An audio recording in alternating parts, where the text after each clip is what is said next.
This is Thomas Lyons, so Raps on TV here at York Hall, Bethnal Green for the Steve Goodwin Show.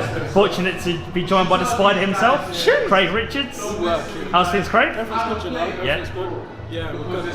So all ticking over, you know, got a fight coming up, well, hopefully, obviously, since the Jay Ball victory.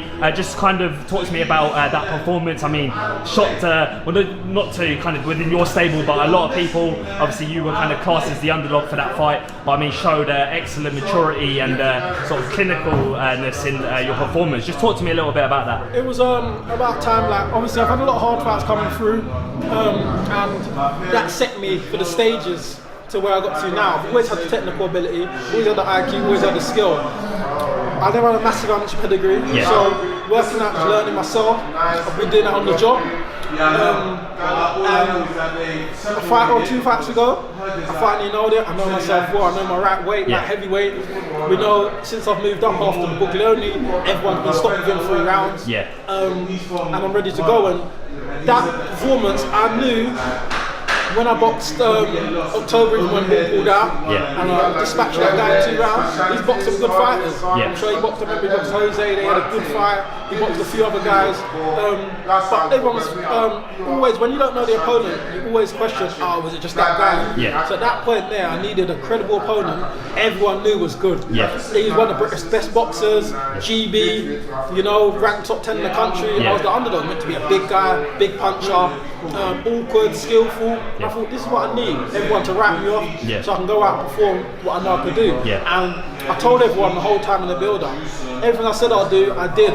You know, I'm not going to say it but I don't believe it. I believe, because I know at the end of the day, what you're saying, you've got to be careful, because at the end of the day, you're going to get in that ring.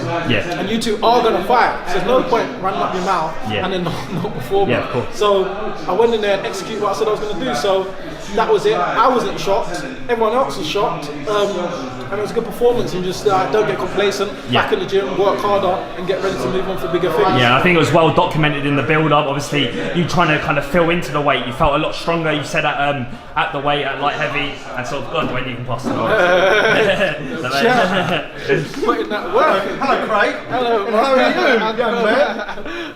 I've been trying to come and see you for about 2 hours. But yeah, like I was saying about kind of the light heavyweight sort of limit, and also kind of having the campaign at super middle, and then trying to kind of develop into your most natural weight.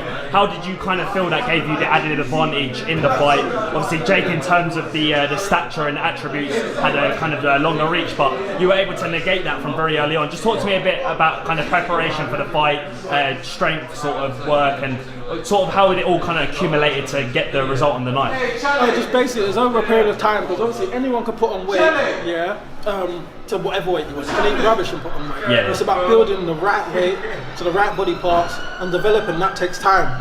So it took me a while to do that. It took me roughly about a year to get to the weight I wanted to. Each fight since after I decided to move up, I filled in a bit more.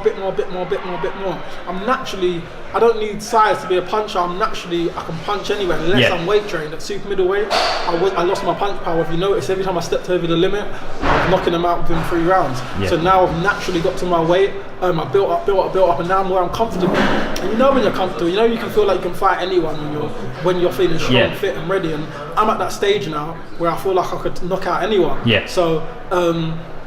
It took me a while to develop that, you know, training, talking to a lot of like strength coaches and all that. I've got my strength coach on board now, Matt helping me out, and my nutrition side sorted, my training regime sorted, and I moved over to the Matchroom Gym full time, probably about, let's say about 8 months ago. My training regime is different. I'm training longer, I'm training smarter, and you can see the developments in my performances now. 100%. And talk to me about that transition over to the elite Matchroom gym in Brentwood. Obviously, got a cracking stable with the likes of Martin J. Ward, Conor Benn, Felix Cash, Charles Franklin about to make his pro debut. So I mean, there's a lot of top quality fighters in that gym, Joe Cordina and so on. So I mean, the competition in the gym must be thriving.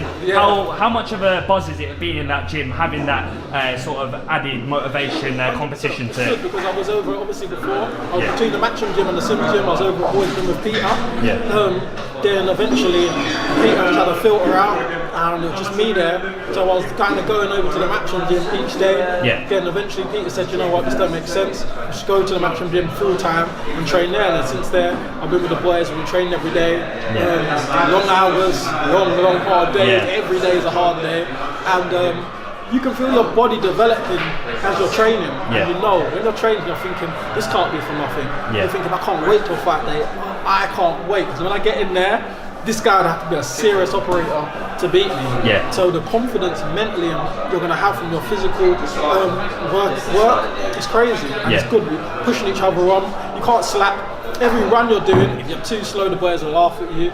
You know, like you got to be consistent every day, every session. So we banter each other a lot, and it's like friendly competition. We get the best out of each other. So every day we're always, and every week we're trying to improve our own times. So if you're improving your own times, you're getting better every week. So if they're not getting better every week, it will show. So they've got to get better. So you've all got to get better week in and week out. So you're all just developing, working hard. So it's kind of like a collective kind of effort to, you know, start progressing. And obviously Felix obviously had the Commonwealth title fight, and then I mean, like Martin J. Ward, obviously British, kind of surpassed that, gone to European, and now is back in the mix sort of with the European Fringe World level. So I mean, are they your aspirations to move on from domestic scene and push you know, on? it was last Christmas after the ball kept pulling out. He lost me my title fight, and I was upset. And we come to the Christmas party, everyone coming with their titles, taking pictures, and I was just sitting there like, I need to get mine. Obviously I had the Southern Area, but that don't count anymore. So I said, no, next year I need myself a WBA strap, I need this, I need that, and that was my year goals. And I come to the year straight off with a bang, got my title, and I just want to move up, get there. So when we get to the next Christmas party, I'll be strapped up. Strap season. Strap season. So yeah, I mean, a special, like, I mean, someone that does deserve a special mention is Peter Sims. The way he's kind of been, you know, the impetus he's had in the camp, and also the relationship that you've developed with him. I mean, looking at the kind of the strength that you've developed with you moving up to light heavyweight, the Buglioni fight, obviously a massive experience, learning curve fight for you. So I mean, all kind of coming together. Do you feel, I mean, in terms of your physical and mental preparation going into these domestic fights that you have been kind of lined up for, you feel a lot better kind of mentally and physically? Like, me and Peter, working obviously for years, we've been working for years, so we see things, we got the same kind of vision of what we're doing. Then we brought Darnell Smith on board. He's come with a different angle, pads, he's got a good technical side on the pads and stuff. Peter's we'll be watching over as well, seeing that. Then we've got Tony Sims as well now on board. He will watch over what I'm doing overall as well. So like with Peter's brought me down there to now, we've got a collective of a team effort now. So we've got everyone doing their bits as well to watch in, to develop my progress as me as a fighter. So with the whole team, and even with the fighters, maybe I'll be sparring, maybe you got that Ryder, you got Ricky Burns, you got everyone, they might say, next time in sparring you should maybe do that, or you're making that error, and collectively we all kind of do that with each other. So everyone's looking out for each other. Now we're a big team with, obviously with Peter, Darnell and Tony Sims there. Everyone's just progressing crazy. And just to quickly touch on the light heavyweight scene, I mean, the world level, obviously Dimitri Bivol defended his WBA belt against Joe Smith Jr. I mean, Artur Beterbiev, Callum Johnson obviously sharing the ring with him, and himself kind of having that fight with Sean Monahan to catapult himself into the mix. So, I mean, in terms of the assessment of that division, I mean, a healthy position for yourself domestically, some big fights out there domestically, but also at world level. I mean, so just what's your take on the whole my thing is, I've had like 3 good domestic duff-ups already. I think if I have 2, maybe possibly 1 or 2 more, a couple more good duff-ups, I think like against some good names.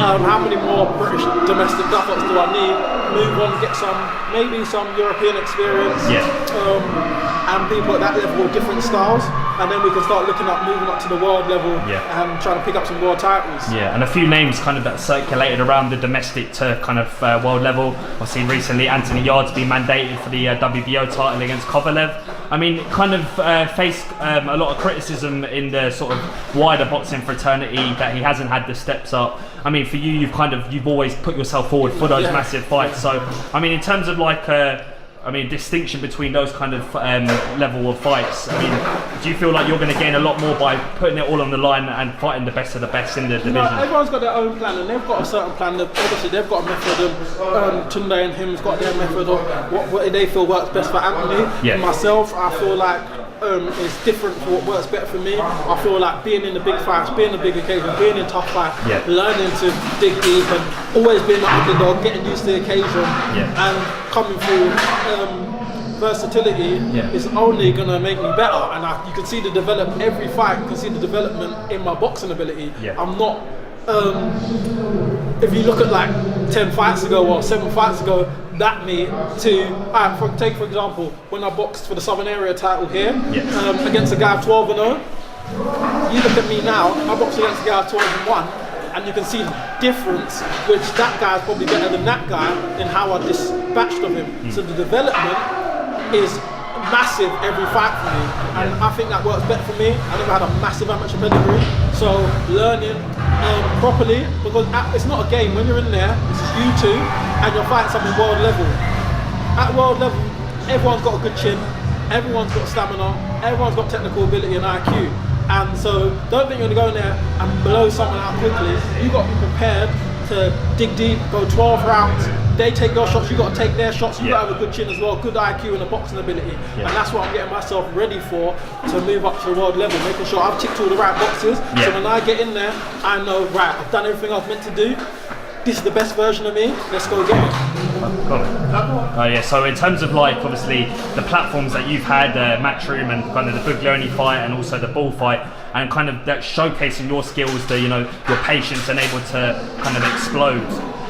So I mean, in terms of when you move forward into British title fights, is that what you're kind of looking to kind of do, is kind of also perform at the highest of your abilities, be explosive, but also kind of stick to what you've been learning in the gym and kind of... Yeah, it's all about my own development really. To be honest, I want to win titles, as I said before, but it's not specifically like I need that title, It's about developing winning titles, because for me it's about just sometimes ticking off the boxing as you're developing properly, but it's all about my own development. I don't really focus on anyone else in the division. I know a lot of people in my division, they've been messaging, tweeting about me. I don't really think it's personally because I just feel like sometimes it's more of an envious thing or jealousy. They might see you in the limelight or something, or winning, and they want what you got. It might not be the title you got, they just want what you got. So for me, I can't focus on anyone else. I'm really tunnel vision, working on my development. Then when we look at the right opponent for that time to enhance my development, or maybe the title for my development, that's what we focus on. It's not really about people in the division. It's more about my own development and the best way to map me to there, doing it the right way. And it's not jumping too quick, and it's not fighting anyone. You've got to step up accordingly to get yourself there. And obviously with public demand and kind of the way boxing's accelerating at the moment, a lot more people want you to be in those big 100%. Fights, those tear-ups with the likes of Johnson, Buatsi, Yard. So I mean, in terms of for yourself, it's kind of just your own sort of personal outlook on things, how you want to develop, take those steps to climbing the ranks and the levels. Well, 100%. Everyone knows me. I've never turned down any. You're right.